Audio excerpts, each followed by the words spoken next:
Buenas a todos, yo soy Daga y bueno, en el vídeo de hoy os traigo nada más y nada menos que 1000 mesetas, capitalismo y esquizofrenia, de Gilles Deleuze y Félix Guattari. Os advertí en el anterior vídeo, que era sobre Rizoma, que iba a traer 1000 mesetas, ¿no? Porque primero va Rizoma y luego a 1000 mesetas, ¿no? Que no nos vamos a olvidar de que yo al fin y al cabo los tenía por separado porque yo me los quise comprar. Pero sí que es cierto que yo en ese momento no sabía que realmente Rizoma era la introducción de 1000 mesetas. Eso me enteré después, cuando me lo empecé a leer. Y bueno, habiendo tratado sobre Rizoma, sirve casi como una introducción también para hablar de este libro, que es 1000 mesetas. Y que bueno, que os voy a contar de este tremendo mamotreto, porque estamos hablando de 670 páginas muy intensas. Vale, lo primero de todo, esto es la segunda parte del Anti-Edipo, como muchos de vosotros sabréis, y sinceramente, por hacer una comparación que al fin y al cabo creo que es necesaria, ¿no? Porque al fin y al cabo el Anti-Edipo fue como la obra cumbre que también hizo que se hicieran muy famosos Deleuze y Guattari. Para mí no es mi obra favorita, es de mis favoritas, pero no es mi favorita, así como dato. Pero bueno, lo que estaba diciendo, entre Anti-Edipo y 1000 mesetas, a mí sinceramente me ha parecido bastante, bueno, bastante más tampoco, sino que me ha parecido más difícil 1000 mesetas. No sabría muy bien deciros el porqué, porque sí que es cierto que hay ciertos pasajes, ciertos capítulos en el Anti-Edipo que son más engorrosos incluso, ¿no? Porque el capítulo en el que se habla excesivamente sobre psicoanálisis es un poco técnico a nivel de tener mucho conocimiento sobre psicoanálisis. Pero en 1000 mesetas vemos que es un libro, una extensión de ciertas ideas o de ciertas pinceladas que se dieron en el Anti-Edipo, pero de una forma remodelada. Ya no hay una presencia tan grande como había en el Anti-Edipo de criticar el psicoanálisis. Obviamente hay cuestiones de psicoanálisis presentes, pero no de una forma tan grande, ¿no? Sinceramente es complicado. No os voy a mentir que es complicado hablar de un libro así, porque es un libro que no se puede categorizar. Y yo creo que si has leído el libro entenderás que a su vez es justo lo último que querrían Deleuze y Guattari, que categorizáramos este libro, creo yo. Porque en cierto modo, y en el anterior vídeo cuando hablé al final del vídeo sobre las mesetas, ¿no? Que eran como conjuntos de regiones, de intensidades, ¿no? Como los rizomas, ¿no? Pues en el fondo, al fin y al cabo, 1000 mesetas lo que quiere hablar es eso, de diferentes puntos, de diferentes conexiones, más allá de decir, vale, el tema del libro es este y vamos a hablar sobre esto.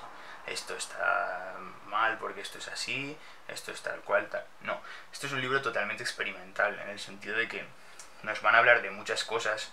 Para empezar, es clave saber una de las cosas que, como recordaremos del libro posterior, ¿no? De qué es la filosofía, para estos autores es el arte de crear conceptos.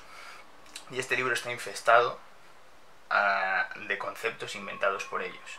Conceptos que muchas veces se pueden hacer complicados. Es más, hay conceptos que a mí hay veces que hay momentos en los que los entiendo perfectamente y digo, madre mía, qué interesante es esto. Y hay momentos que se te va incluso, ¿sabes? Considero que es un libro que es para revisar, para releer con calma y meterte y dejarte llevar bastante por bailar al ritmo, ¿no? de su escritura, de lo que te están diciendo, porque no es un libro para nada normal o normativo, si se quiere. Estos conceptos que se inventan Deleuze y Guattari son conceptos muy interesantes, muy abstractos. Me viene a la cabeza justo el de máquina abstracta, ¿no? Y muy difíciles de definir. Tampoco creo que deberían definirse en un sentido de eso, de una forma de, vale, este concepto significa X, ¿no? Significa esta cosa en concreto. Porque tampoco es tan simple.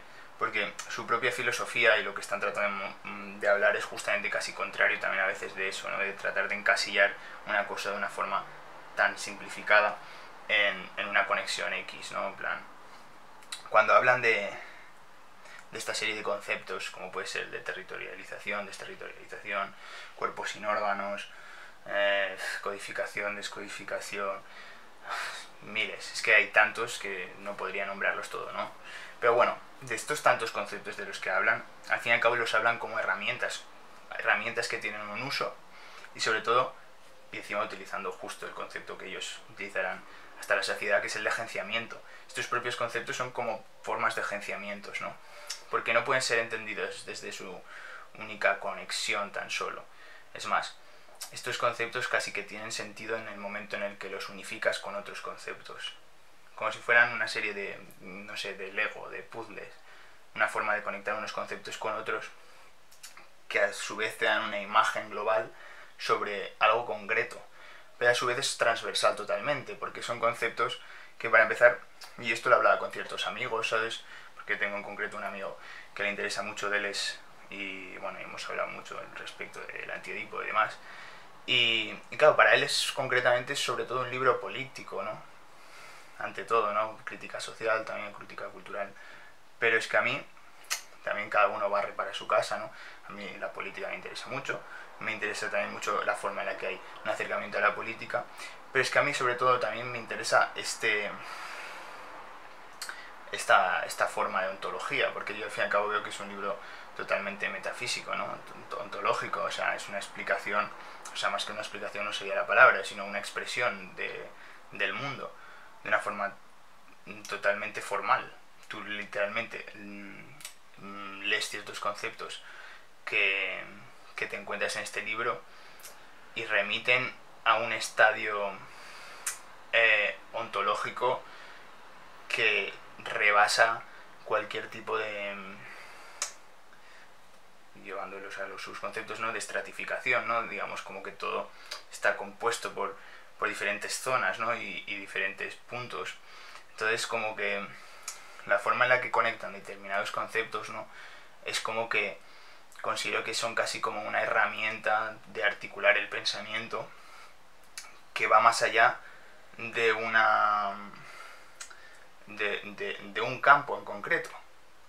Son conceptos que van más allá de cualquier campo, porque conectan unos campos con otros. Yo lo veo de esta forma.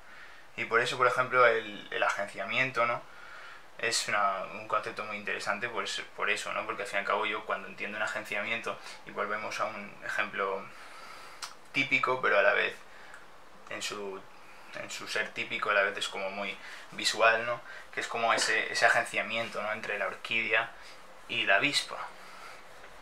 Al fin y al cabo, digamos, desde una perspectiva, digamos, al margen de Deleuze y Guattari, ¿no? Pues tú piensas en una orquídea y piensas en una avispa y se juntan entre las dos, pues le trae el polen la una a la otra, o sea, la avispa a la orquídea, ¿no?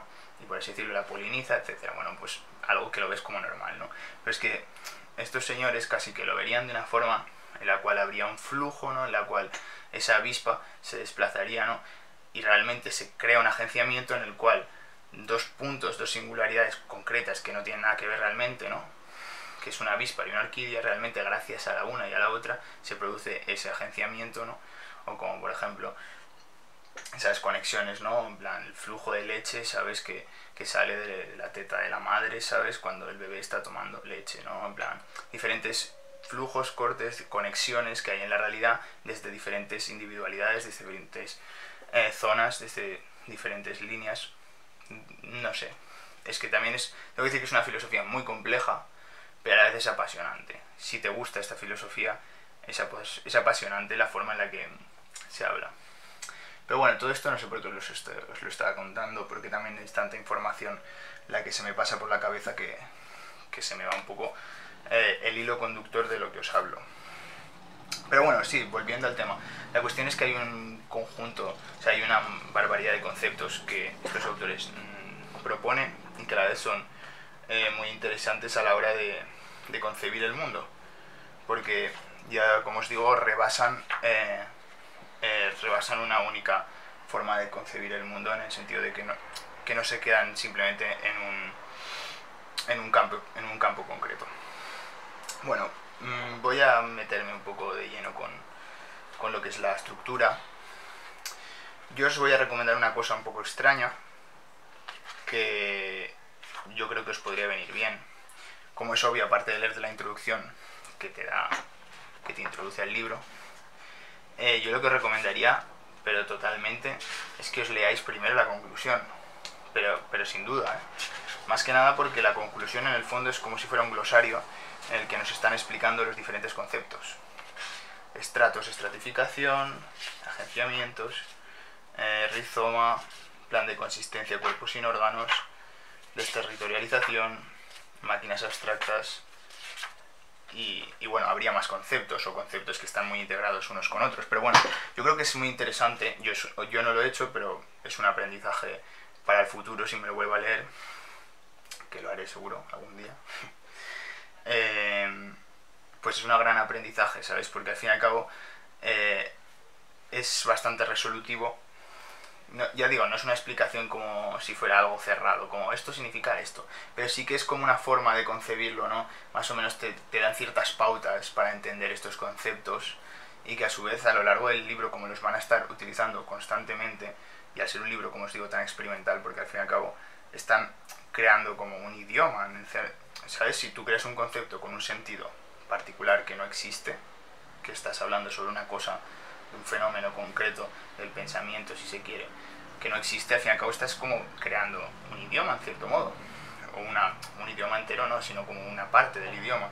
Pues si tú escribes un libro utilizando un montón de conexiones nuevas, al fin y al cabo obligatoriamente te va a remitir a un montón de cosas nuevas que no puedes concebir desde lo que te han enseñado que significan ciertas cosas, porque es algo que te es totalmente ajeno, ¿no? Y yo creo que la conclusión, aparte de que es muy comprensible, a diferencia de ciertas partes del libro que muchas veces son muy muy difusas, y hay partes del libro que no os voy a mentir, a mí me gustan mucho estos autores, pero que se te hacen pesadas, y es un libro de 670 páginas y es así. Pero luego hay otras que no, hay otras que son una maravilla y que se disfruta mucho leyendo por lo que os he comentado. ¿Qué más deciros?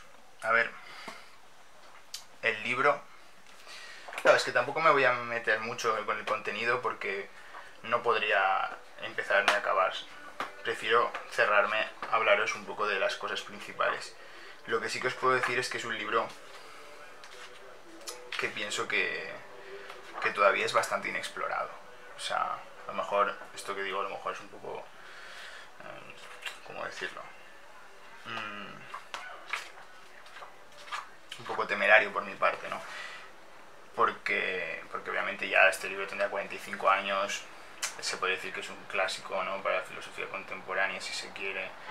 Pero me da la sensación de que aquí hay tantas cosas, digamos, hay tantos pensamientos juntos, ¿no? Tantas ideas entremezcladas y expuestas de una forma tan distinta, una forma de hacer filosofía de una forma tan distinta, que considero que todavía hay como mucho, digamos, que sopesar, que masticar y que sobre todo que inspirar, ¿no? De estas ideas, digamos, de estas herramientas, porque al fin y al cabo Deleuze y Guattari dejan unas herramientas conceptuales, una forma de hacer filosofía, y al fin y al cabo también es una labor para el presente, ¿no?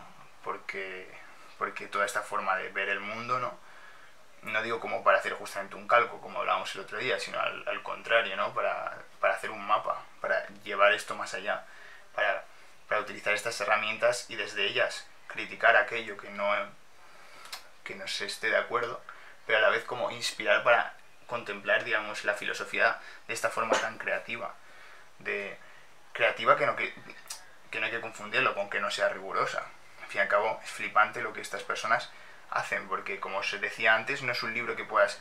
Porque yo siento, vale, es un libro de antropología, de política, un tratado de metafísica, de crítica cultural, al fin y al cabo también de economía, muchas veces de ciencia, o sea, no ciencia en un sentido estricto, sino un científico nos mataría, pero sí de que hacen tanto uso de conceptos científicos, en el sentido de, incluso había una parte que bueno, que ahora mismo no lo voy a encontrar seguramente, pero que incluso lo decían, ¿no? Que al fin y al cabo hay ciertos movimientos que son propios de la ciencia, ¿no? O por así decirlo, ciertos conceptos que vienen de la ciencia, que ellos en plan los van a utilizar, ¿no? Y eso es muy interesante de estos autores, porque van a utilizar, ahí va a haber una transversalidad total, ¿no? Ahí va a haber una forma de ver la filosofía que rebasará sus propios límites, ¿no? O su propia ortodoxia. Y eso lo que hace es que enriquezca la filosofía, porque al fin y al cabo Estamos hablando de concebir la filosofía de una forma mucho más, ¿cómo decirlo?, todavía más compleja, o expandirla todavía más. Y ya os digo, sin quitarle rigurosidad, simplemente que es complejo, ¿sabes? Porque es como algo que choca, ¿no? Que, como decía, ¿no?, José Luis Pardo en su libro, ¿no?, violenta el pensamiento. Deleuze violenta el pensamiento, porque es como si se hubiera como una forma de pensar, ¿no?, que sería como la normal, ¿no?, o lo que se tiende, ¿no?, con todas sus novedades, sus formas. Pero es que estos autores es como que se chocan frontalmente contra esos puntos, contra esas formas de ver el mundo, y modifican la forma, porque eso es muy interesante. Son autores que son muy formales, en el sentido de que hablan mucho desde eso, desde cuestiones, digamos, que sin ser lógica, ¿no?, desde lo propio contenido, desde la materialidad del mundo, son muy formales, ¿no? Por eso cuando se categoriza, ¿no?, a Deleuze como empirismo trascendental, en el fondo es una categoría que, más allá de que sea un compartimento, ¿no?, de cierto modo clasificatorio, que muchas veces, ¿no?, como postestructuralismo, ¿no?, que sí que sirven y están bien porque además son aclaratorios, pero sí que es cierto que en ciertos aspectos eso es verdad, ¿sabes? Porque es un empirismo, ¿no? Es como un mundo conectado desde esa forma, ¿no?, codificada, que traspasa, ¿no?, unas cosas a otras, más allá, digamos, de las propias categorías aristotélicas que dirían esto es esto es esto, ¿no? No, porque estas dos cosas, aunque sean distintas, se conectan entre sí en su diferencia. Bueno, me estoy yendo ya por las ramas, ¿no? Obviamente no me voy a meter con el contenido porque es algo abismal, como sabéis. A mí me gusta comentar mis impresiones, lo que me ha parecido, daros recomendaciones si las tengo. Y nada, deciros también que algún día me gustaría traer el Anti-Edipo, ya para un futuro. Y nada, poco más. Si os lo leéis, hacedlo con calma, con muchas ganas. Os recomiendo esa forma de leeroslo. Y eso. Y nos vemos en el próximo vídeo. Chao.